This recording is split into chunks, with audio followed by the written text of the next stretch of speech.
Deus, São Mazinho. Boa noite aqui para aprender mais um pouco da palavra de Deus. A paz do Senhor. A paz, irmã. Mas tem uma água aí.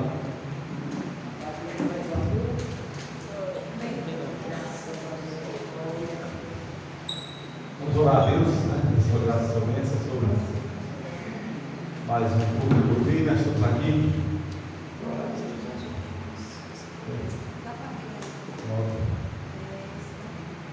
193. Amém. Ele é boa, né? Vamos orar. Senhor Deus e meu Pai, está no céu, santificado, glorificado e exaltado é nosso nome, Senhor. Queremos te louvar, te dizer, Senhor, por mais essa rica oportunidade, estamos aqui, Senhor, para aprender mais um pouco da tua palavra, Senhor. Deus, nos abençoa, Senhor, abençoa nossa mente, Senhor, que nós possamos a cada dia entender a tua palavra, Senhor, sabendo que ela é viva, sabendo que ela é eficaz, Senhor, em nossas vidas. Pai eterno, abençoa do céu, o pastor Bernardino, que está trazendo esses estudos, Senhor. Que nós não venhamos ser somente ouvintes, Senhor, mas que possamos ser praticantes da tua palavra, Senhor. Ensina, Senhor, nos capacita para o louvor e glória do teu nome, assim que nós te oramos, assim nós te agradecemos por tudo. Em nome do Filho amado Jesus. Amém. Vamos louvar a Deus. A alma abatida, é isso? Amém? 193, amados. Glória a Deus.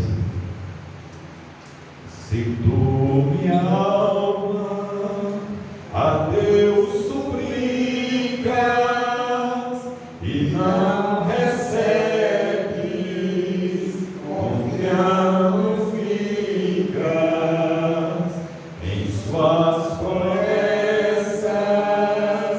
que são ricas e infalíveis para te valer.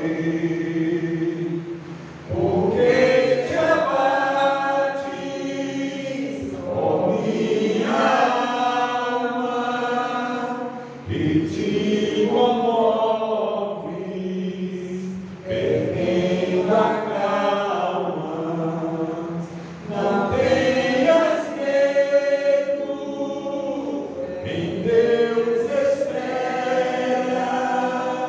porque vencendo Jesus virá. Ele intercede por ti, minha alma, espera nele com fé e calma. Jesus de todos teus males salva e te abençoa nos altos céus. Porque te abates, ó minha alma, e te comoves, perdendo a calma. Não tenhas medo, em Deus espera, porque vencendo Jesus virá. Verás em breve as dores finas no dia alegre da sua vida. Se Cristo tarda, espera ainda mais um pouquinho e o verás. Porque te abates, ó minha alma, e te comoves, perdendo a calma. Não tenhas medo, em Deus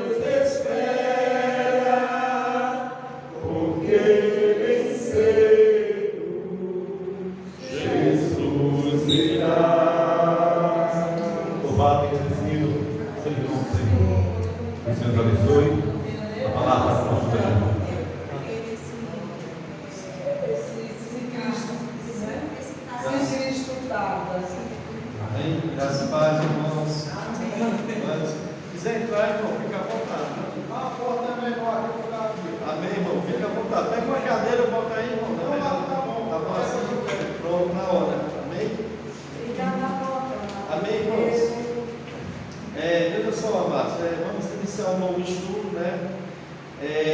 Já faz umas 4 semanas nós estávamos estudando sobre a doutrina do pecado, né? Nós vimos sobre as consequências do pecado, o que o pecado trouxe à humanidade. Nós vimos sobre muitos males, muitas consequências. E hoje nós vamos estudar sobre a doutrina acerca da salvação, né? É muito importante a gente, primeiramente, antes de estudar sobre a salvação, estudar sobre o pecado, né? Porque o homem, para que ele possa se chegar a Cristo, para que ele possa entender sobre a doutrina da salvação, primeiro ele precisa entender que ele está perdido, que ele necessita de salvação. Então hoje nós vamos estudar sobre a doutrina da salvação. Já estudamos sobre o pecado, nós vimos as consequências que o pecado trouxe, né? Várias consequências. Uma delas foi o pecado, ele apartou a comunhão que o homem tinha antes, como Adão e Eva tinham com Deus. O pecado trouxe morte, trouxe a morte física, trouxe a morte espiritual e trouxe a morte eterna, né? O pecado escravizou, trouxe a escravidão sobre o ser humano. Nós vemos que todo homem nasce, né, na escravidão do pecado. O salmista Davi diz que iniquidade concebeu a mãe dele, né? Que iniquidade do pecado. Nós vimos o pecado afetou o lado da harmonia entre o marido e a mulher. Nós vimos isso até a semana passada, né? Sobre o que aconteceu com o pecado, que o homem e a mulher viviam em perfeita harmonia, e o pecado trouxe desarmonia no casamento, né? Onde nós vimos sobre a mulher, o desejo dela ser de dominar o marido dela, né? E que por isso há muitos conflitos entre a guerra de sexo entre homem e mulher. Nós vimos tudo isso aí. Nós vimos que o pecado trouxe maldição sobre a terra, sobre a plantação, que o homem tem que agora, com medo do suor do seu rosto, trabalhar muito para conseguir tirar da terra o seu sustento. Nós vimos várias coisas sobre o pecado, muito importante. E hoje nós vamos ver sobre a doutrina da salvação. Então, mas os cristãos frequentemente falam sobre salvação. Quando nós estamos conversando com as pessoas que não são crentes, né? E muitas vezes nós vamos evangelizar as pessoas que não são crentes, nós falamos sobre salvação para essas pessoas, né? E isso às vezes, amados, gera uma certa confusão, pois os incrédulos, eles não entendem o que significa a afirmação de que o pecador precisa ser salvo. Muitas vezes a gente está pregando para as pessoas, muitas pessoas vão evangelizar as pessoas e falam para os perdidos: olha, Jesus Cristo veio te salvar. Mas nem todo mundo, se não houver uma explicação, nem todo mundo vai entender. E salvar de quê? Né? E é algo interessante, amados, porque quando a gente sai para evangelizar as pessoas, nós já fizemos muito isso aqui, vamos continuar se Deus quiser. Eu já passei até em casa de alguns crentes e eu falei sobre salvação. E eu fiz uma pergunta: você entende do que Cristo veio te salvar? E a resposta foi uma resposta complicada, porque a pessoa crente e a pessoa não soube responder, apesar de ter me falado já fazia um tempo que estava dentro da igreja, fazia um tempo que tinha aceitado Jesus Cristo, mas não tinha entendido ainda de que tipo de salvação que Jesus Cristo veio fazer, de que tipo de salvação que Jesus salvou a pessoa. Então, amados, por isso é necessário que o discípulo de Jesus, né, ele tenha em mente noção bem clara acerca da doutrina da salvação, a doutrina bíblica, né? Então, a palavra salvação, amados, eu gosto de falar também no grego. Talvez as irmãs digam: mas por que o pastor fala tanto em grego? Porque a Bíblia do Novo Testamento original ela foi escrita em grego. Nós temos a tradução em português. Amém? Então essa palavra no grego significa sotéria. Essa palavra significa, amados, livramento. Salvação significa livramento. E é o ato pelo qual Deus, por sua graça, por sua misericórdia, da penalidade do pecado e da condenação eterna, induzindo este homem uma nova vida, uma vida eterna por meio de Jesus Cristo. Mas para simplificar, você pode pensar na salvação como um livramento da punição eterna do pecado. O que é salvação? É o livramento da punição eterna do pecado. Por quê, pastor? Porque o salário do pecado é o quê? A morte. E nós vimos que a morte na Bíblia, quando fala que o pecado trouxe morte, não foi só a morte física, trouxe a morte eterna, que é a segunda morte. Que essa segunda morte é a condenação no lago de fogo, Guiena, que é o inferno, o lago de fogo, né? Onde as pessoas que não creem em Jesus Cristo, no dia do julgamento do grande trono branco, lá em Apocalipse capítulo 21, fala que essas pessoas vão ser ressuscitadas também, assim como os cristãos. Só que nós vamos receber corpos glorificados, essas pessoas não, mas elas vão receber corpos, e elas vão ser julgadas. E aquelas pessoas que não se acham, o nome delas escrito no livro da vida, lá em Apocalipse capítulo 21, elas vão ser lançadas dentro do lago de fogo e enxofre, né? Onde vai estar quem? Satanás, o anticristo e o falso profeta. Então, que tipo de livramento Deus e Jesus Cristo vem nos dar? Vem nos dar um livramento disso. Jesus Cristo vem livrar a humanidade da punição eterna dos seus pecados. Porque todo mundo tem que entender, a Bíblia diz que todos pecaram, destituídos estão da glória de Deus. E em uma linguagem da Bíblia diz: todos pecaram e carecem da glória de Deus. Ou todos pecaram, destituídos estão da glória de Deus. Então a situação de todo ser humano sem Cristo é essa, amados. Ele está caminhando, não é a morte, apenas a morte física, porque essa todos nós vamos passar. Mas eles estão caminhando, amados, para uma morte eterna. Para uma morte eterna, que é o inferno. Então a doutrina da salvação diz a respeito de Deus, provém do meio, através do seu Filho Jesus Cristo, para livrar o homem da penalidade do pecado e da condenação eterna, que é o inferno. Eu sei que tem muitos lugares aí que não se prega mais nem sobre o inferno, mas é uma doutrina bíblica, amado. É uma doutrina bíblica que o inferno é o fim de todos aqueles que rejeitaram a Cristo, rejeitaram o Evangelho de Cristo. As pessoas que morreram rejeitando até o fim da sua vida a Jesus Cristo. Então, mas a necessidade de salvação do homem baseia-se em quê? Na perdição. O homem está perdido, amados. E para que o homem seja salvo, ele precisa saber que ele está perdido. Ele precisa saber que ele é um pecador. Porque quando você vai evangelizar as pessoas aí fora, ou quando você vai falar para uma pessoa que ainda não crê em Jesus Cristo sobre salvação, o que passa a ideia para essas pessoas é que Jesus vai salvar elas de passar dificuldades financeiras, vai salvar elas de uma enfermidade. Jesus faz isso, faz. Salvação também tem esse sentido? Tem. Mas quando a gente fala da doutrina da salvação, da palavra sotéria, de que Jesus, a finalidade principal que Jesus fez, veio aqui, aliás, nesse mundo, foi livrar o homem dessa penalidade, desse castigo eterno. Jesus Cristo quer salvar o homem disso, amados. Mas o homem precisa saber que ele é um pecador. Ele tem que admitir que ele é um pecador, porque muitas pessoas vão dizer: mas irmão, eu não bebo. Porque as pessoas pensam que pecado é só beber, é só fumar, é só se prostituir, é só adulterar. Mas a Bíblia diz, amados, que o homem nasce já com a natureza caída, uma natureza pecaminosa, é a natureza dele em si.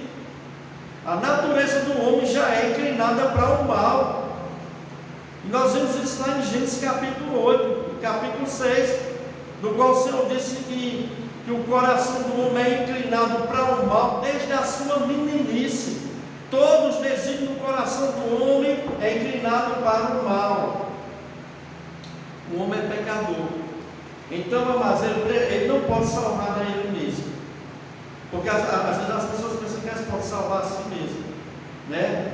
E que ela precisa de Cristo, que é o único e suficiente Salvador. Nós vamos ver os textos daqui a pouco nós vamos ver todos os textos que falam sobre isso. E que se eles morrerem sem crer em Cristo, eles irão sofrer a penalidade dos seus pecados, e irão sofrer uma condenação eterna no inferno, amados. E que Deus Pai, por seu grande amor e misericórdia, enviou o seu Filho aqui a este mundo para salvá-los, livrá-los da penalidade do pecado e o induzir em uma nova vida, e uma vida eterna com Deus. Amém? Vamos ver Lucas capítulo 19, verso 10. Lucas capítulo 19, versículo 10.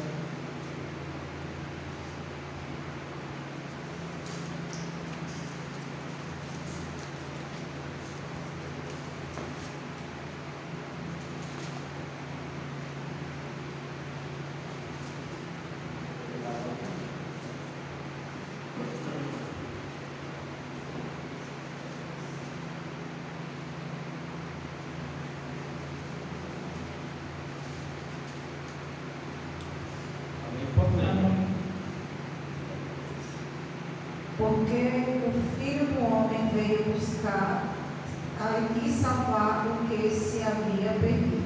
Amém? Porque o Filho do Homem, quando está falando do Filho do Homem, aqui está falando de Jesus Cristo. Porque o Filho do Homem veio buscar e salvar os que havia perdido. Quais são os que estão perdidos? Todos que estão sem Cristo. Todo ser humano que não tem Cristo, amado, ele se encontra na condição de perdido, mortos em seus delitos e pecados, como fala Efésios 2:1. Estão mortos em seus delitos e pecados, né? Vamos ver 1 Timóteo 1, verso 15. 1 Timóteo, capítulo 1, verso 15.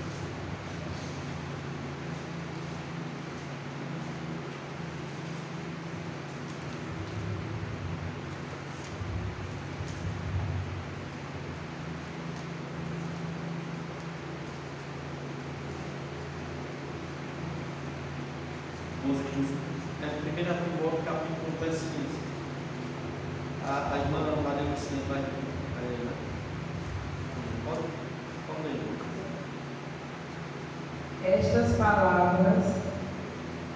Esta palavra é fiel e digna de toda aceitação, que Cristo Jesus veio ao mundo para salvar os pecadores, dos quais eu sou o principal. Amém? Ou seja, esta é uma palavra fiel. Fiel o quê? Uma palavra verdadeira, digna de aceitação, digna de toda aceitação. Que Cristo veio ao mundo para salvar os pecadores, dos quais eu sou o principal. Paulo está se colocando no meio disso aí. Está mostrando também que Jesus veio salvar ele, porque ele também era pecador, né?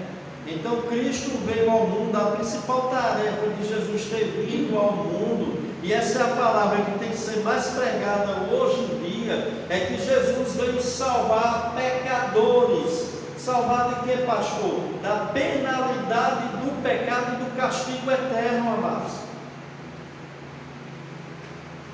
Amém? Vamos ver Romanos 6, verso 23. Romanos capítulo 6, verso 23.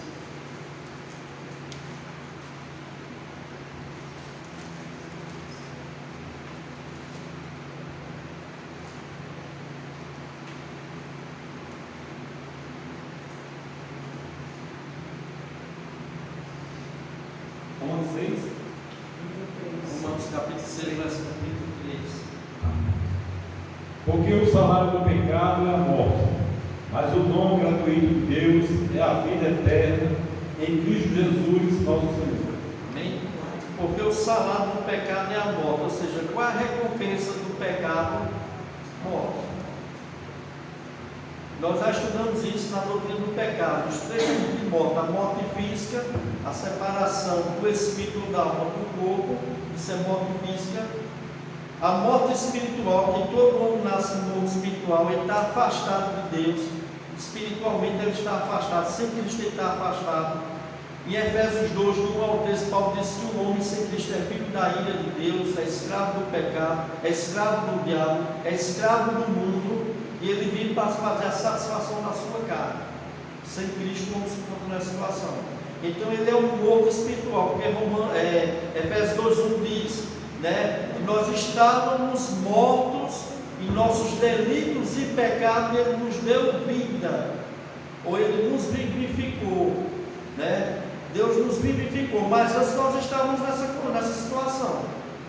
E o salário do pecado é o quê? É a morte física, é a morte espiritual e a morte eterna, que é a segunda morte, né? Que essa daí é onde o ser humano será lançado no lago de fogo e arde com fogo e enxofre, que a palavra grega é chamada ali Geena ou Geena, alguns chamam Geena, outros chamam Geena, né? Que está lá em Apocalipse capítulo 21 e diante, nós vemos isso sobre o lago de fogo e enxofre, a saber, a segunda morte. Todos aqueles que não têm o seu nome escrito no livro da vida vão ser lançados no lago de fogo, ou seja, todos aqueles que em vida, mas não vão crer no Senhor Jesus Cristo, que vão rejeitar a proposta da salvação em Cristo Jesus, se eles morrerem nessa situação, o destino deles será o inferno, amados. Inferno. Então, o salário do pecado é a morte, mas o dom gratuito de Deus é o que? A vida eterna em Cristo Jesus. O dom gratuito de Deus, né, está em quem? Em Cristo Jesus. Cristo Jesus, amém? Vamos ver 1 João 4, verso 14. 1 João capítulo 4, verso 14.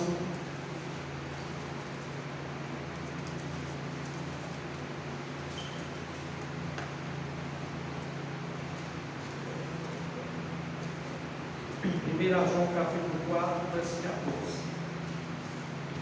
1 João 4, 14 diz: além disso, vimos com os próprios olhos e agora testemunhamos que o Pai enviou seu Filho para ser o Salvador do mundo. Para ser o Salvador do mundo, né? Na linguagem que eu tenho que atualizar, corrigindo, diz assim, né? 1 João 4, verso 14. E nós temos visto e testemunhado que o Pai enviou o seu Filho como Salvador do mundo.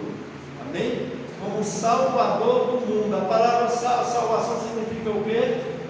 Eu disse logo no início. Livramento. Livramento de quê? Da penalidade do pecado e da condenação eterna. Amém? Então, amém. Fique esperto, eu vou perguntar, né? Amém? Então, amados, o Pai enviou o Filho como Salvador do mundo. E o Salvador do mundo é Jesus Cristo, veio livrar o homem dessa penalidade do pecado e do castigo eterno. Amém? Eu estou sempre falando assim, repetindo, mas para ficar memorizado na mente das irmãs. Amém? Vamos ver João capítulo 8, verso 24. João capítulo 8, verso 24.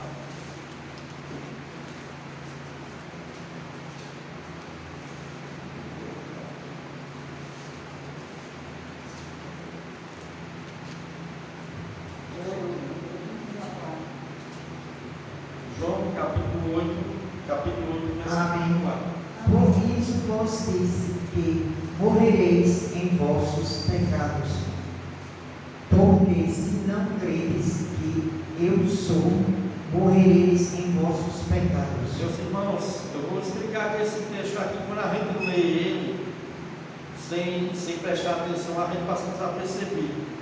Mas Jesus Cristo estava dizendo aos que são os religiosos daquela época, homens religiosos, que eles achavam que eles eram salvos, né? Ele diz assim: por isso eu vos disse que morrereis em vosso pecado, porque se não credes que eu sou, morrereis em vossos pecados. Meus irmãos, que eu sou, essa palavra eu sou que Jesus falou aqui, é a mesma palavra usada em Êxodo 3, versículo 14, quando Deus se apresenta diante diante de Moisés na sarça ardente, e Moisés disse: qual é o teu nome? Ele disse: o eu sou. O que é que Jesus está querendo dizer aqui? O próprio Deus. Que Ele é Deus, amado. Jesus está dizendo assim, ó, que eles morrerão em seus pecados se eles não crerem que Jesus é Deus, amados. Porque essa palavra eu sou aqui é a mesma palavra usada em Êxodo 3,14. Vamos a Êxodo 3,14. Êxodo capítulo 3, verso 14. Aí, pastor, e os judeus ficavam religiosos, ficavam curiosos com Jesus, porque Jesus colocou ele na mesma igualdade dos outros pecadores. Isso. Né? Aí ficavam muito curiosos. Romanos, Paulo escreve 3 capítulos falando sobre a situação do judeu, a situação do gentio e a situação como é que chama o nome? Agora eu fujo na minha mente agora. Do moralista, né? Diz que a situação desses 3 grupos é igual. Todos pecaram, estão da glória de Deus, ou carecem da glória de Deus. Todos estão sob o poder do pecado, né?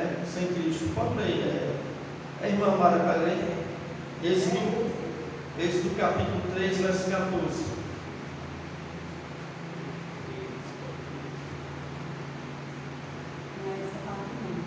É não? 3,14. Deus disse a Moisés: eu sou o que sou, não é? 3,14. 3,14.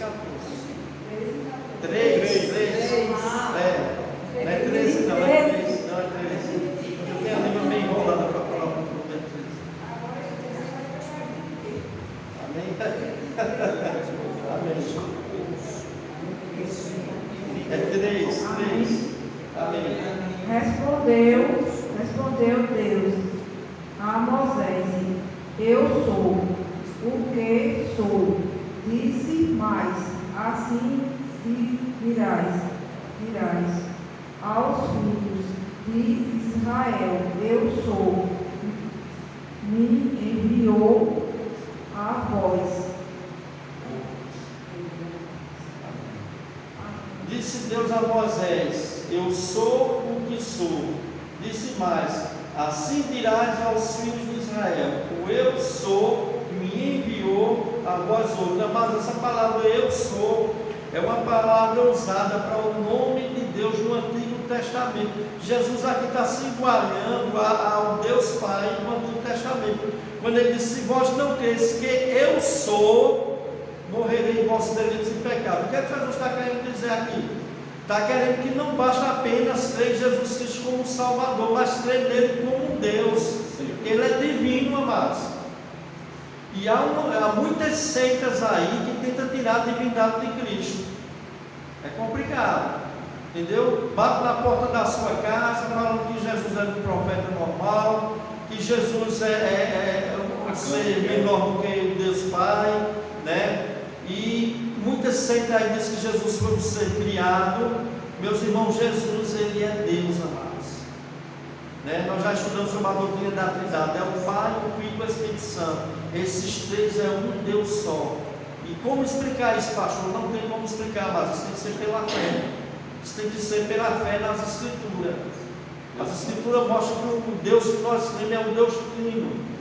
Né? São 3 pessoas distintas, mas essas 3 pessoas distintas é um só Deus. Não é 3 deuses, é um só Deus em 3 pessoas. E muitas pessoas não entendem isso não. Então o que é que Jesus está dizendo, amados? Se as pessoas não crerem que Jesus ele é divino, que ele é Deus, eles vão morrer nos seus delitos e pecados, amados. Não adianta pensar em Jesus apenas como Salvador, não. É preciso saber qual o Jesus que essas pessoas estão crendo. Porque se for um Jesus que ele não é Deus, mas não é o Jesus da Bíblia.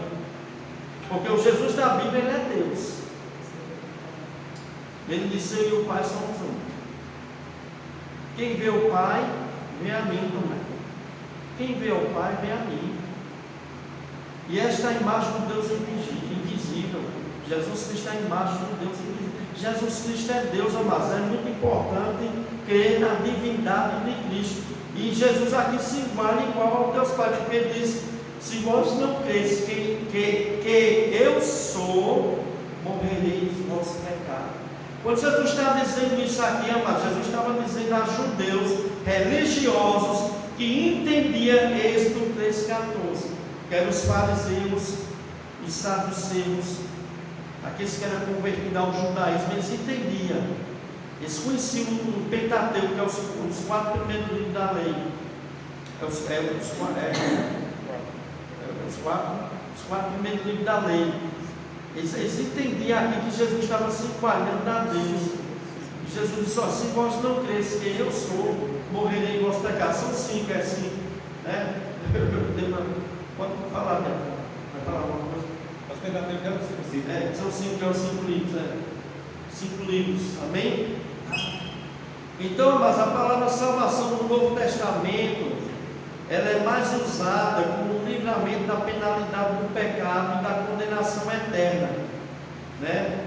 A doutrina da salvação diz a respeito de Deus provendo do meio, através de Jesus Cristo, seu Filho, para livrar o homem da penalidade do pecado e da condenação eterna. Essa palavra é usada mais frequentemente no Novo Testamento sobre isso, mas não significa que a palavra salvação na Escritura não tem outro significado diferente, porque tem. No Novo Testamento tem outro significado.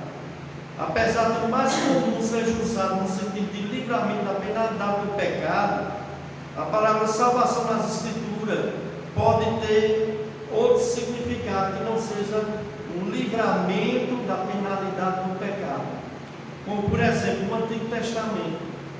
No Antigo Testamento, a palavra salvação frequentemente se referia a um livramento de perigo do povo de Deus, de uma vitória que Deus estava dando sobre o seu povo, né?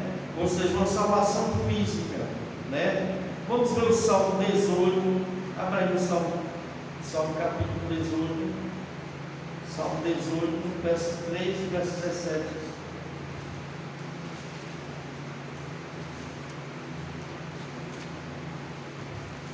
É bom a gente entendermos isso, amados, para a gente entender o significado da palavra dentro do contexto, né?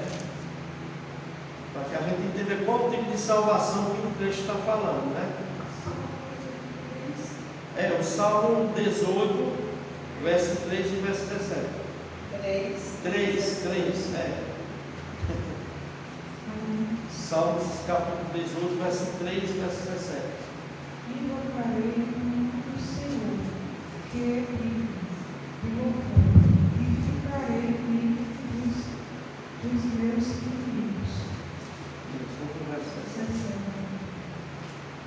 Livrou-me do meu inimigo forte e dos que me confiavam, pois eram mais poderosos do que eu. Amém? Deixa eu virar a minha linguagem aqui, como é que fala. Essa palavra livrar e salvar são palavras semelhantes, amém? Alguma linguagem aí fala sobre salvar? Tem alguma aí? Salmo 18, verso 3 diz assim. Veja na linguagem atualizada como é que diz. Invoco o Senhor, digno de ser louvado, e serei salvo dos meus inimigos. Lembra que eu disse que a palavra salvação significa livramento? Na tradução da língua que a irmã está aí, da Bíblia dela, diz livrou. Aqui é salvou. Porque a palavra salvou significa livramento. E aqui que tipo de salvação é essa? É salvação contra o inimigo. Salvação contra o inimigo que certamente queria matar o salmista. Salvação aqui tem nesse sentido aqui, né, de livrar de um perigo. Amém? Deixa eu ver o verso 17. Né? Salmo 18, verso 17 também. Agora diz assim: livrou-me de forte inimigo e dos que me aborreciam, pois eram mais poderosos do que ele. Então a palavra salvação, amados, no Salmo 18, verso 3, verso 17, tem o sentido de livrar de um perigo de inimigo. Livrar do inimigo. Amém? Salvação aqui não tem um sentido de livrar da condenação eterna nem da penalidade do pecado, não. É outro sentido. É importante nós entendermos isso, porque às vezes a gente vai ler alguns textos da Bíblia que falam sobre que Deus salvou, a gente entender qual tipo de salvação e o texto da Bíblia está falando, né? Estava pedindo sobre livramento. Livramento. Aqui salvação é livramento contra os inimigos. Né? Não salvamento da condenação eterna, não. Da alma da pessoa da condenação eterna, não. Vamos ver Êxodo 14, verso 30.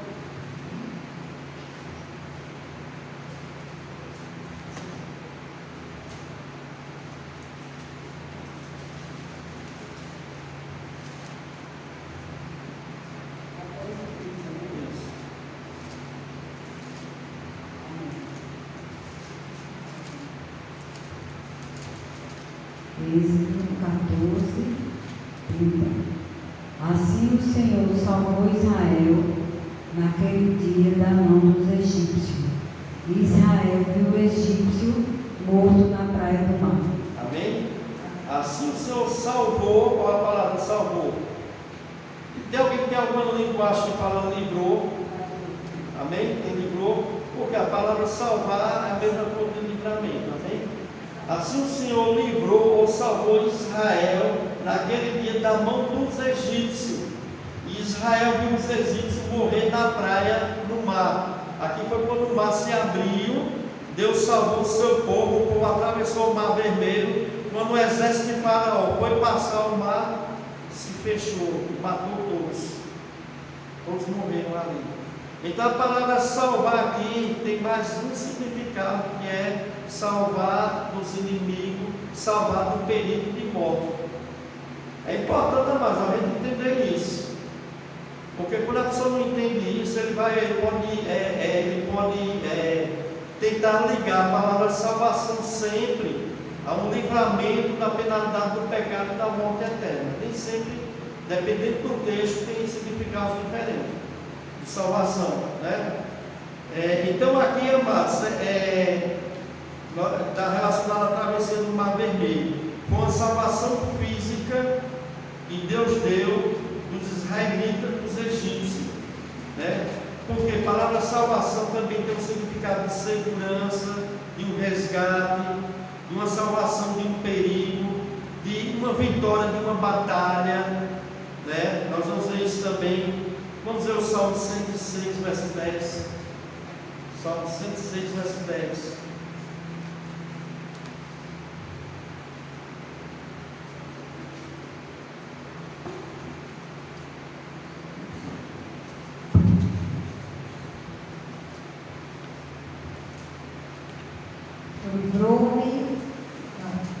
Livrou-os da mão daquele que os aborrecia e os resgatou da mão do inimigo. Amém? Salmo 6, verso 10, né? Não, 106, versículo 10, isso. Na linguagem diz assim: salvou-os das mãos de quem os odiava, né? E os remiu do poder do inimigo. Olha, mais uma vez, salvação aqui, amados, está relacionado à salvação de um perigo de morte, de um perigo da mão dos inimigos, de um livramento, né, das mãos do inimigo, né? Porque tem também, amados, esse significado, ou de vitória de uma batalha também. Salvação às vezes tem esse sentido na Bíblia. No Novo Testamento, amados, Novo Testamento, a palavra salvação, né, ela é usada tanto para uma salvação espiritual, como a salvação do livramento da condenação eterna, quanto para uma cura física e restauração física. Essa salvação aí é a salvação da morte física. Essa aí, morte isso. E no Novo Testamento, salvação também pode estar relacionada a uma cura física. A uma cura física. Um exemplo disso é quando Jesus disse àquela mulher no fluxo de sangue. Jesus Cristo disse: filha, a tua fé te salvou. Que fé é essa, pastor? É a fé salvadora ou a fé de uma cura física? O texto está falando de uma fé de uma cura física.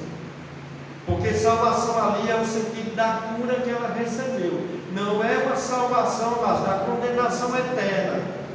Por isso até nisso tem que ter cuidado na Bíblia. É bom a gente orar a Deus por sabedoria. Porque tem muitas pessoas, porque Efésios 2,8, 9 diz que pela graça sois salvos mediante a fé. Isto não vem de vós, é dom de Deus. O que é que está dizendo em Efésios 2,8? Que a fé salvadora, ela é dom de Deus. O homem não tem essa fé, é Deus que dá essa fé a ele.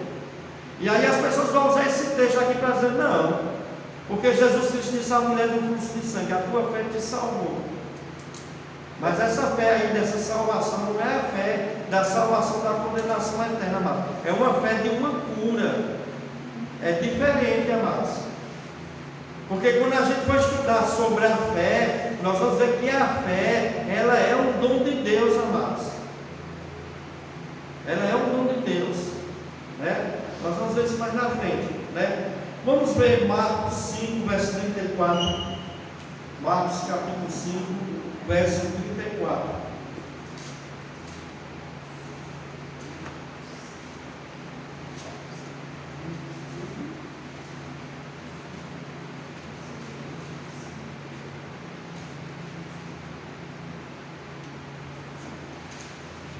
Marcos capítulo 5, verso 34. Olha aí. Então Jesus lhe disse: Filha, a sua fé salvou você. Vá em paz e fique livre desse mal. Que mal é esse? Vamos ver antes do texto. Ela tinha fluxo de sangue. Ela tinha gastado todo o dinheiro dela que ela tinha com os médicos. Não tinha conseguido a cura. Jesus Cristo disse: quem me tocou? Aquela mulher, pela fé, tocou na obra de Jesus e foi sarada na sua enfermidade. Então, essa fé aqui, amados, é uma fé que salvou ela da enfermidade que ela tinha. Não é salvação da alma da condenação eterna. É importante ter esse entendimento, amados. Senão, muitas pessoas confundem as coisas e não têm entendimento do significado da palavra salvação ali, né? Vamos ver Lucas 17, verso 19. Lucas capítulo 17, verso 19. Nós vemos aí onde entra o texto e o contexto. Texto e contexto, né? Está sendo falado ali sobre a causa. Quanto agora? 17, Lucas 17.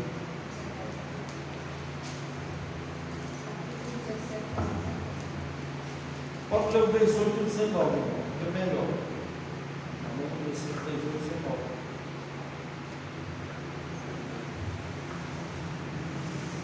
Não houve, porventura, quem voltassem para dar glória a Deus, senão este estrangeiro.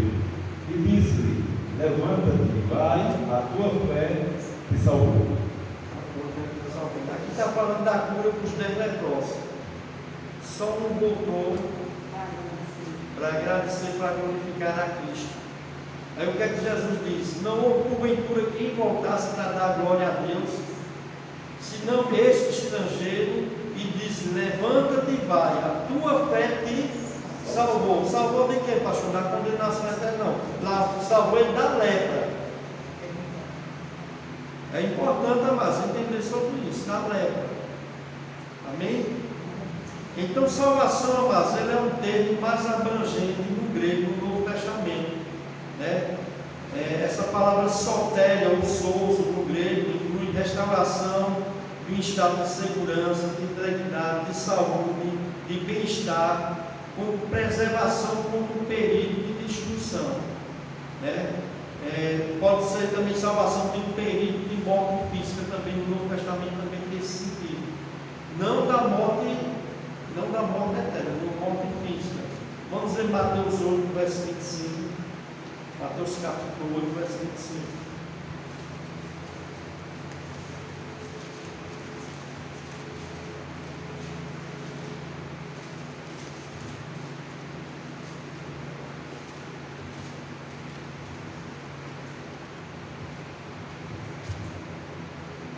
Mateus 8:25. Os discípulos foram acordados, clamando: Senhor, salva-nos, vamos morrer. Que tipo de salvação os discípulos estavam pedindo aqui? Isso aqui está falando sobre a tempestade que os discípulos estavam passando. Salvação de morte física de uma tempestade. Porque diz assim, ó. Então, estando eles no barco, seus discípulos seguiram. E eis que sobreveio do mar uma grande tempestade, de sorte que o barco era varrido pelas ondas. Entretanto, Jesus dormia, mas os discípulos vieram acordar, clamando: Senhor, salva-nos, perecemos. Perguntou-lhe então Jesus: por que sois tão tímidos, homem de pequena fé? E levantando, repreendeu o vento e o mar e fez grande bonança. Que salvação é essa aqui? É salvação da condenação eterna, daqui é salvação a mais da tempestade, de um perigo de morte. Ele está dizendo: Senhor, salva-nos, salva-nos de quê? De morrer ali daquela tempestade. Porque salvação também tem esse sentido. Vamos ver Atos capítulo 27, verso 31. Atos capítulo 27, versículo 31.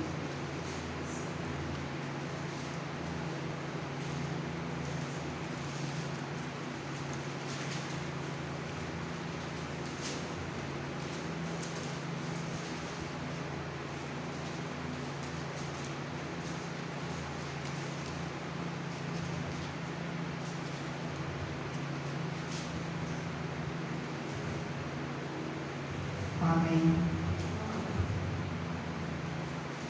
Disse Paulo ao centurião e aos soldados: se estes não ficarem no navio, não poderes salvá-los. Poder salvar. A palavra salvar aqui é mais um significado aqui, que aqui fala de um naufrágio. Diz que quando chegou a 14ª noite, sendo nós batidos de um lado para o outro no mar Adriático, por volta da meia-noite, presenciaram os marinheiros que se aproximavam de alguma terra e lançaram o plumo. Acharam 20 braças, passando um pouco mais adiante, tornando a lançar o plumo, acharam 15 braças. E receoso que fosse atirado contra lugares rochosos, lançaram da popa 4 âncoras e oravam para que rompesse o dia. Procurando os marinheiros fugir do navio e tendo arriado o bote no mar, e perplexos que estavam para largar a âncora da proa, disse Paulo ao centurião e ao soldado: se estes não permanecerem a bordo, vós não podereis salvar-nos. Salvação aqui é o que? Eles morrer aqui, afogado nesse naufrágio que estava acontecendo no barco. Paulo disse: se se lançar para fora do barco, vão morrer, não vai poder se salvar. Então a palavra salvação, mas o Novo Testamento também tem esse sentido. Mas o estudo que nós estamos estudando aqui, a doutrina sobre salvação, que nós vamos estudar, aqui é sobre a salvação do livramento da penalidade do pecado. Eu só queria mostrar aqui, amados, que a palavra salvação tem outro sentido, para que a gente tenha uma compreensão melhor. Amém? Para quando você ler o texto da palavra de Deus e tiver o nome salvação, você vê se ali o significado da palavra salvação é sobre a penalidade do castigo eterno, ou é uma salvação de uma cura física, de perigo de morte, nesse sentido, de um perigo de morte físico, não do perigo da morte eterna. Está dando para compreender, amados? Amém? Porque isso vai fazer toda a diferença, amados. Amém? Então, o estudo nosso é sobre o qual esse termo é mais usado. Salvação no Novo Testamento é mais usado para o livramento da penalidade do pecado e da condenação eterna. Mas existem, amados, falsas fontes de salvação. Coisas que as pessoas pensam que podem fazer, que elas podem fazer para elas conquistar a salvação. Algumas falsas fontes. Existem várias. A primeira falsa fonte é membresia da igreja. Tem muitas pessoas que pensam porque é membro de uma igreja, e por ela ser membro de uma igreja, elas são salvas. Elas fazem parte de uma denominação, por ela frequentar a denominação, significa que elas estão salvas. Mas a salvação, amados, ela está relacionada a Cristo, a uma conversão genuína a Deus. E essa conversão genuína, ela tem dois elementos. Que elemento é essa? Fé e arrependimento de pecado. Uma fé que não gera arrependimento de pecado, amados, se não tivesse outro elemento, é uma fé falsa. A pessoa só ser membro de uma igreja porque ela frequenta a igreja, vem nos cultos dia de domingo, dia de terça, isso não quer dizer que ela seja salva, não. O que realmente vai fazer com que ela seja salva é que ela tenha uma fé genuína em Jesus Cristo, que ela tenha se arrependido dos seus pecados, se convertido a Cristo, se voltado a Cristo de verdade. E como é que se volta a Cristo de verdade? Com arrependimento de pecado. Como fala em Atos 3,19: arrependei-vos, pois, e convertei-vos, será apagado os vossos pecados. Arrependei-se e converter. Quando nós estudamos sobre arrependimento e fé, nós vamos estudar sobre isso. Porque as pessoas acham, não, simplesmente por mim estar indo para a igreja, por mim ser um religioso, eu sou salvo. E tem muitas pessoas que pensam nisso, amados. Não sou salvo. Por que você é salvo? Não, porque eu vou para a igreja. Lógico que a igreja prega a palavra de salvação, lógico que a igreja é formada de pessoas salvas. Mas não significa que a prática da denominação, por a pessoa fazer parte de uma denominação, que ela seja salva. Existem seitas aí que elas dizem que a salvação está na denominação delas. A salvação não está em Cristo. Fora da denominação não há salvação. E eu digo, amados, tem um aqui, em Cachoeira Seca, que é uma seita. Porque ela diz que venha para esta graça. A graça é o quê? É Cristo? Não, a graça é a igreja. A igreja. Se você fizer parte da igreja, você alcançou a graça. E igreja aqui é a denominação. Se você não fizer parte dessa igreja, você não tem a graça. Então a graça está vinculada à igreja, mas a graça não está vinculada a Cristo. Por isso, meu irmão, ser membro de uma igreja não significa ser salvo. Membro de uma denominação não significa ser salvo. Outro erro também de salvação: boas obras. Boas obras, fazer o bem, entregar a cesta básica, porque Deus no final da vida dessa pessoa vai dizer: você fez coisas boas, praticou boas obras, ajudou os necessitados, você merece a salvação. O crente vai fazer boas obras sim, mas ele vai fazer boas obras não para ser salvo, ele vai fazer boas obras porque ele já é salvo. Ele já é salvo, ele vai logicamente fazer boas obras, mas as boas obras não é para ele ser salvo. Não sei se os irmãos estão entendendo. Porque a salvação é pela graça, mediante a fé. Isto não vem de vós, é dom de Deus. Vamos ver Efésios 2, verso 8 e verso 9. Efésios capítulo 12, verso 8 e verso 9.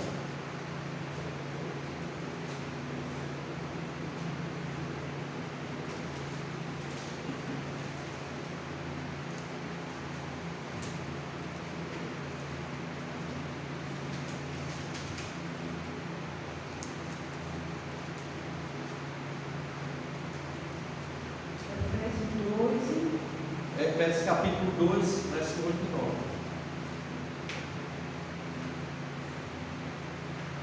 Amém. Porque pela graça sois salvos, por meio da fé. Isto não vem de vós, é dom de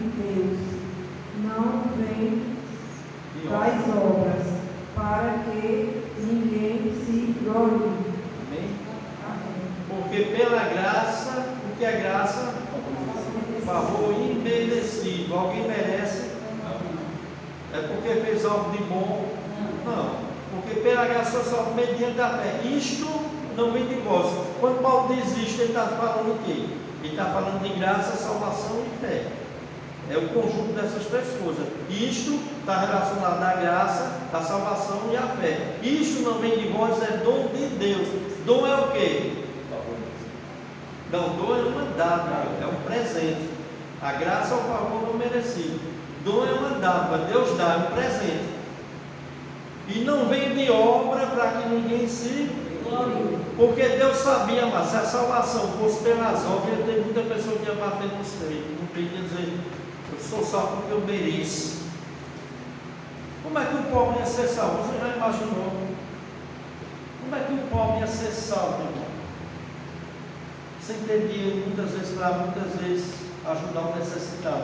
Às vezes ele está passando necessidade também. Aí só quem tinha dinheiro, mas ele ia ser salvo, porque ele ia comprar não sei quanta cesta básica, ia dar para os pobres, ele ia bater no peito dele e dizer, olha, eu sou salvo porque eu sou bom. E tem muita pessoa assim, amados. Tem muita pessoa que faz boas obras, não é por amor a Deus, não é por amor às pessoas, não. É para a própria glória dele. Para ele se gloriar. Mas Deus não aceita, amados, esse tipo de obra. Né? E a salvação, amados, é pela graça mediante a fé. Isto não vem de vós, é dom de Deus. Não de obras, não. Para que ninguém se glorie. Vamos ver Tito 3,5. Tito capítulo 3, verso 5.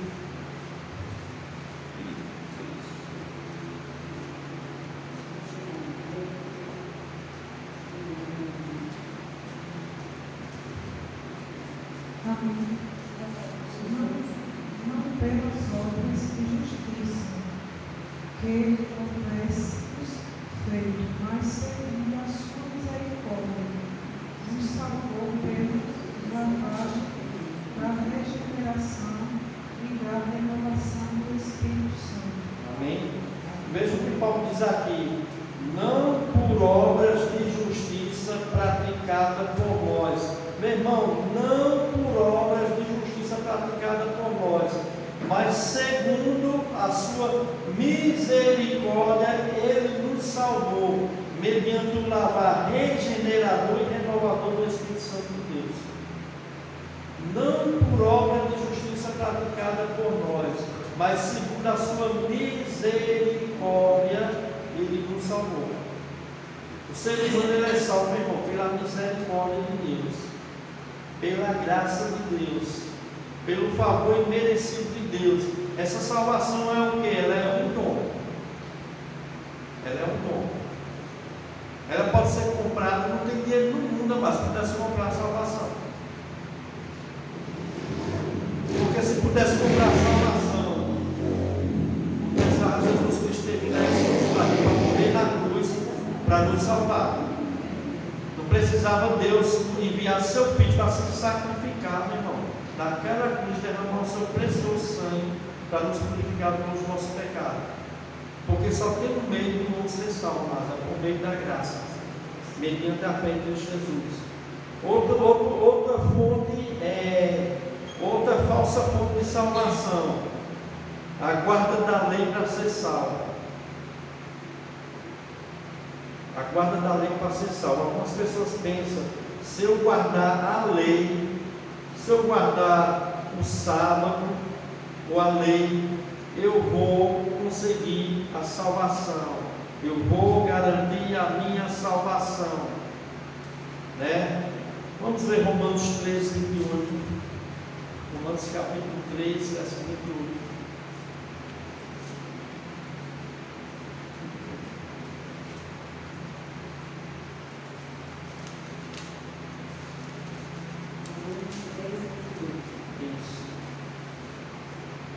Concluímos, pois, que o homem é justificado pela fé, sem as obras da lei.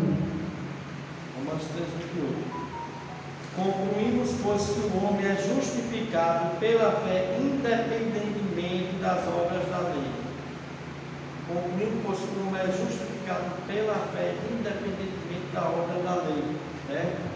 Romanos 3, verso 28, né?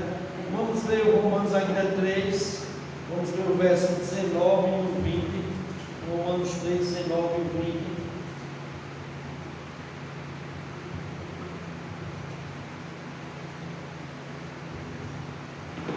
Ora, nós sabemos que tudo o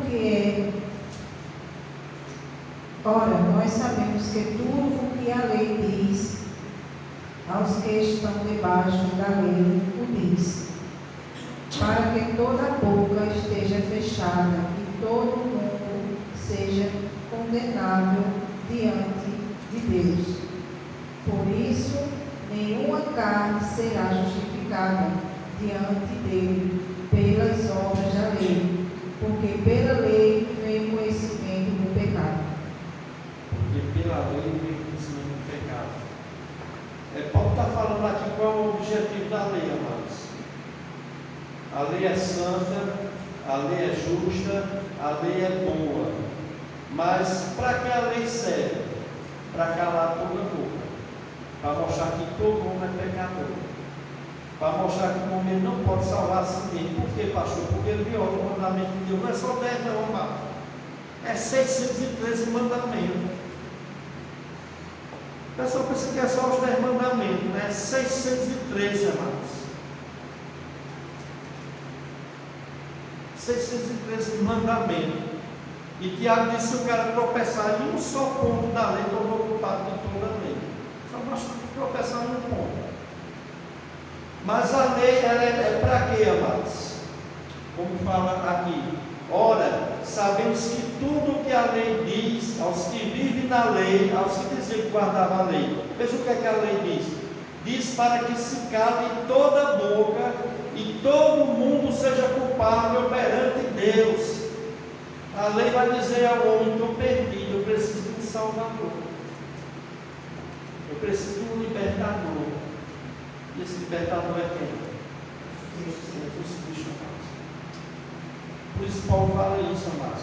Para que toda boca se cale e todo mundo seja culpado diante de Deus, visto que ninguém será justificado diante dele por obras da lei, em razão de que pelas obras da lei vem o pleno conhecimento do pecado.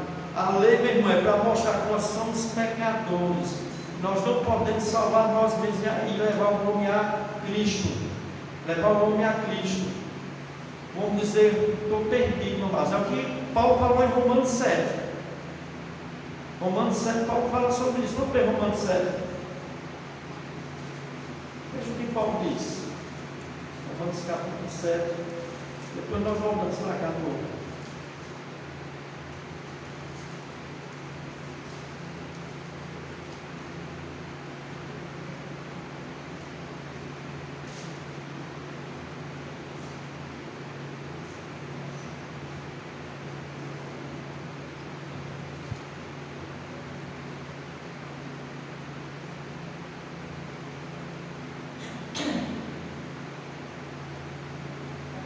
Vamos ver o 18 de ano.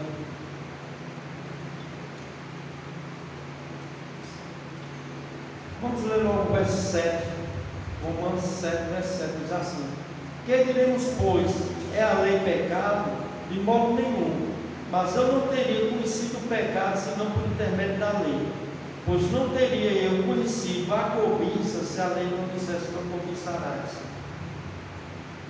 Né? Aí Paulo diz aqui, né? Mas o pecado, tomando ocasião pelo mandamento, despertou em mim toda sorte de concupiscência, né? Porque sem a lei estava morto o pecado. Outra hora sem a lei eu vivia, mas sobre mim o preceito da lei reviveu o pecado e eu morri. E o mandamento que me fora para a vida, verifiquei que esse mesmo se tornou para a morte. Porque o pecado prevalecente do mandamento, pelo mesmo mandamento, me enganou e me matou. Né? Verso 3, para dar uma dentada. Acaso o bom se tornou em morte? De modo nenhum, pelo contrário. O pecado, para se revelar-se como pecado, por meio de uma coisa boa, causou-me a morte, a fim de que pelo mandamento se mostrasse sob maneira maligna. Porque bem sabemos que a lei é espiritual, eu todavia sou carnal, vendido à escravidão do pecado, porque nem mesmo compreendo o meu próprio modo de agir, pois eu não faço o que prefiro e sim o que detesto. Veja Paulo aqui está dizendo: ora, se faço o que não quero, não sinto com a lei que é boa. Nesse caso, quem faz isso já não sou eu, mas o pecado que habita em mim. Porque eu sei que em mim, isto é, na minha carne, não habita bem nenhum, pois o querer, o bem está em mim, não porém efetuar. Porque não faço o bem que eu quero, que eu prefiro, mas o mal que eu não quero, isto eu faço. Mas se eu faço o que não quero, já não sou eu quem faz isso, sim o pecado que habita em mim. Então o querer fazer o bem encontra uma lei de que o mal reside em mim. Porque no tocante ao homem interior, tenho prazer na lei de Deus, mas vejo nos meus membros outra lei, e guerreando contra a lei da minha mente, me faz prisioneiro da lei do pecado, que está em meus membros. Aí Paulo diz: desaventurado o homem que sou, quem me livrará do corpo dessa morte? Aí ele diz o quê? Graças a Deus por Jesus Cristo nosso Senhor. Porque quando Paulo se deparou com a lei, irmão, a lei mostrou que ele estava perdido. Porque a lei exige perfeição. E ele não tinha essa perfeição. Ele até queria, mas não conseguia, por causa do pecado que habitava nele. Porque a lei, mas é para que toda boca se cale diante de Deus, todo mundo se humilhe diante de Deus, e que todo mundo olhe para Cristo. Cristo é o Salvador, é a obra salvífica de Cristo, amados.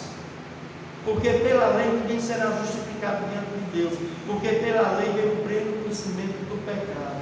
E quando a gente olha para a lei, a gente diz: Senhor, eu estou perdido, eu sou pecador. Eu sou pecador. É que nem Paulo diz: fiel é a palavra e digna de aceitação. Que Cristo veio salvar pecadores do quais eu sou principal. Então a lei aponta que o homem é pecador. E a lei aponta que a salvação só pode estar em Cristo Jesus. Vamos ver isso. Amém? Vamos ver isso. Vamos ver Romanos 3, versos 21 e 22. Voltar lá para Romanos capítulo 3, versos 21 e 22.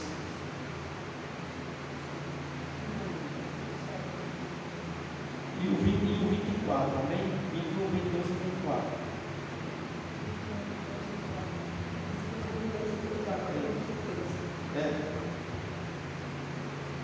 Mas agora, sem lei, a justiça de Deus se manifestou, sendo testemunhada pela lei e pelos profetas. É a justiça de Deus mediante a fé.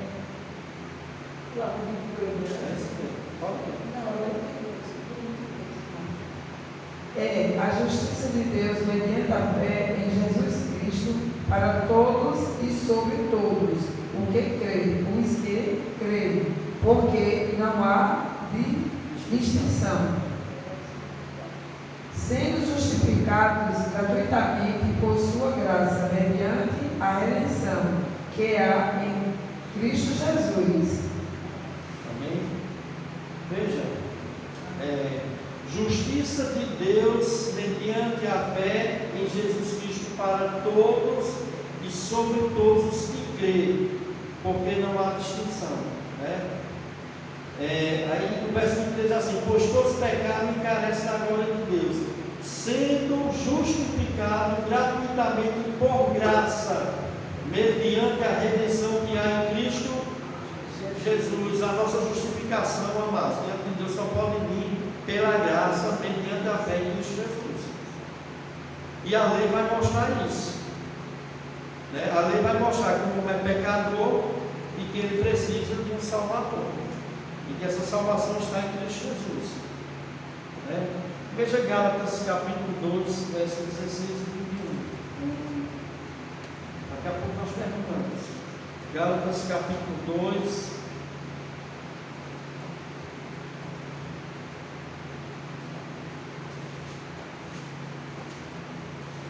verso 16 e verso 21. 16. Isso, e 12, versículo 31.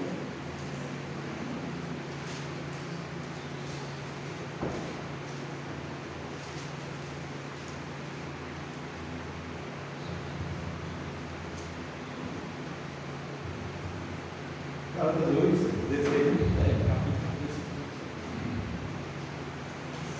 Sabendo, contudo, que o homem não é justificado.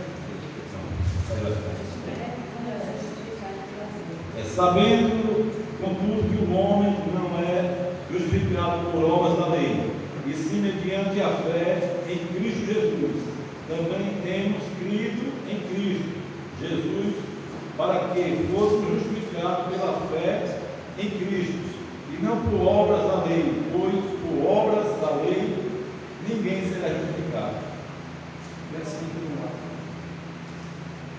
1. Não anulo a graça de Deus, pois se a justiça é mediante a lei, segue-se que morreu Cristo em vão.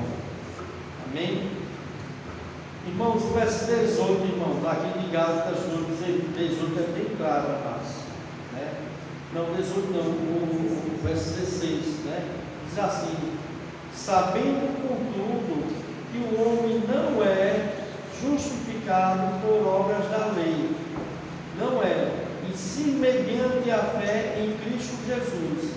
Mas temos crido em Cristo Jesus, para que fôssemos justificados pela fé em Cristo, e não por obra da lei, pois pela obra da lei ninguém será justificado. Se o camarada for tentar ser justificado pela obra da lei, a lei vai condenar ele. Ele não vai poder ser justificado. Né?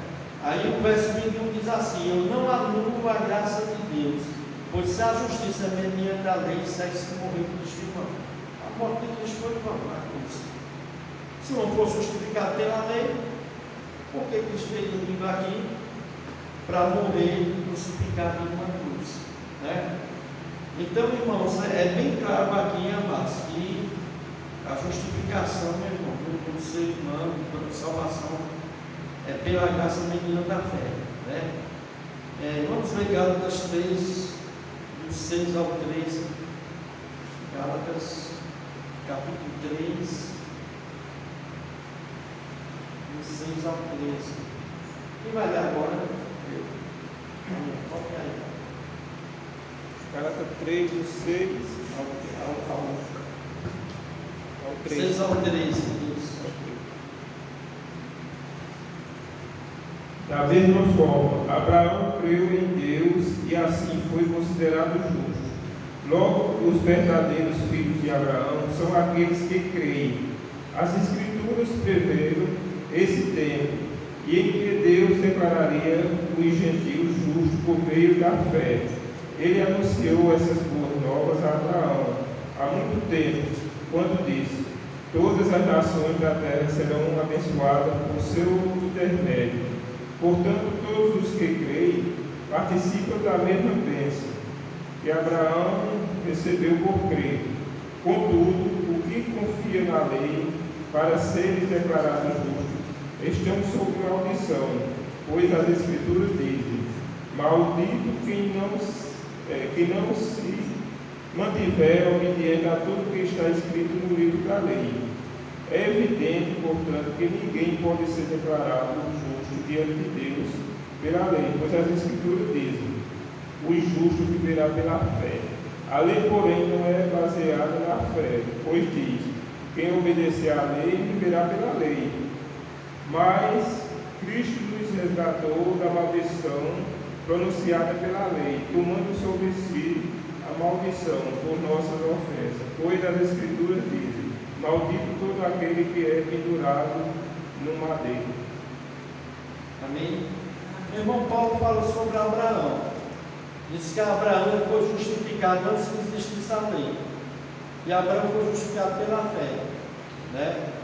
E diz assim: ora, tendo a Escritura previsto que Deus justificaria pela fé os gentios, prenunciou o Evangelho a Abraão. Tanto no Antigo Testamento como no Novo, amados, todas as pessoas foram salvas unicamente por meio da graça mediante a fé. Nunca foi por meio da lei. Né? A lei a gente sabe que foi no tempo de Moisés, Abraão foi antes da lei. E diz assim, né? Deus justificará pela fé os gentios, denunciou o Evangelho a Abraão, em que serão abençoados todos os povos, de modo que os da fé são abençoados com o crime de Abraão. Agora veja o que Paulo diz: todos quanto, pois, são da obras da lei, estão debaixo de maldição. Às vezes o cara diz: olha, eu quero ir para uma igreja que diga: olha, que você vai ter que viver pela lei, você vai ter que guardar todos os mandamentos de Deus. Se for para a salvação, meu irmão, o cara está perdido, ele está debaixo de maldição. Por que está debaixo de maldição? Porque ele diz assim, ó, e aí o que Paulo fala: porque maldito todo aquele que não permanecer em todas as coisas escritas no livro da lei para praticá-las. 613 mandamentos. Ela não pode violar nenhum. Você sabe quem fez isso? Só Jesus. Moisés não fez, ninguém fez. Ninguém conseguiu cumprir todos os mandamentos de Deus. Por isso Paulo diz: é evidente que pela lei ninguém é justificado diante de Deus, porque o justo viverá pela fé. Pela lei, amados, se a gente for usar a lei de uma forma de salvação, para nós sermos justificados diante de Deus, nós estamos sob maldição. O ser humano está condenado, amados, sem tentar ser justificado pela lei. A lei é boa, meu irmão, mas nós, amados, temos uma natureza, mesmo crente, ainda temos uma natureza caída. Temos a natureza espiritual, temos a natureza santa, mas temos também a caída. Em Romanos 7, Paulo diz que há uma guerra. Né? Ele vê que a lei é boa, mas ele quer cumprir a lei, mas ele não consegue. Ele não consegue seguir o que a lei fala. Porque a lei ninguém consegue, amado. Ninguém conseguiu. Porque a lei, a finalidade da lei, amado, não foi para salvar o homem. A lei foi para mostrar a santidade de Deus. E o quanto Deus é santo, o quanto nós somos pecadores e que nós necessitamos de Jesus Cristo, amado. Necessitamos da graça de Deus. Ninguém será justificado diante de Deus pelas obras da lei, porque sobre a obra da lei está sob maldição. Ele é amaldiçoado, ele está condenado à condenação eterna. Ninguém pode ser salvo para cumprir todos os mandamentos de Deus, porque Tiago 2,10 diz: se violar apenas um ponto da lei, torna-se culpado de toda a lei. Torna-se culpado de toda a lei.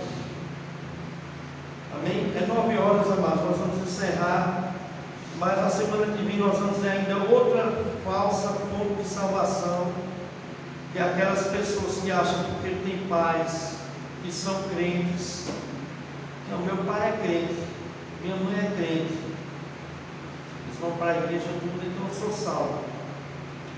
Ninguém vai ser salvo, mas por ser filho de pai crente. Ninguém vai ser salvo porque o pai é crente.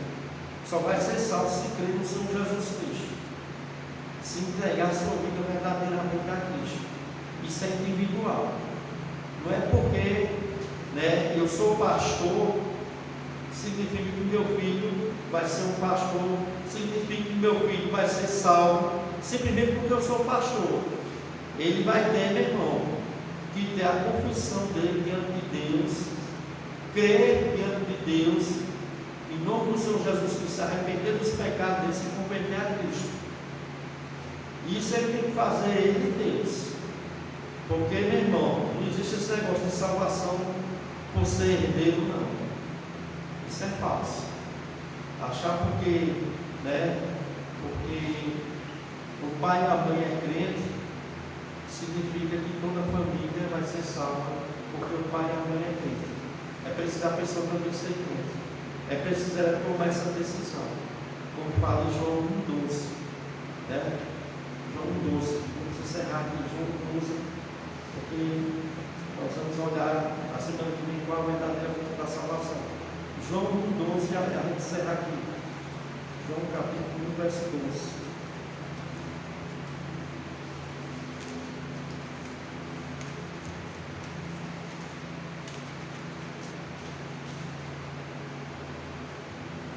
Capítulo 1, verso 12. Quem vai ler?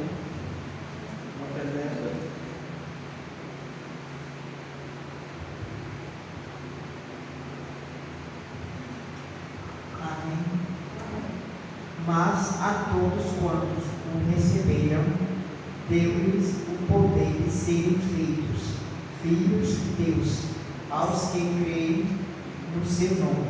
Amém?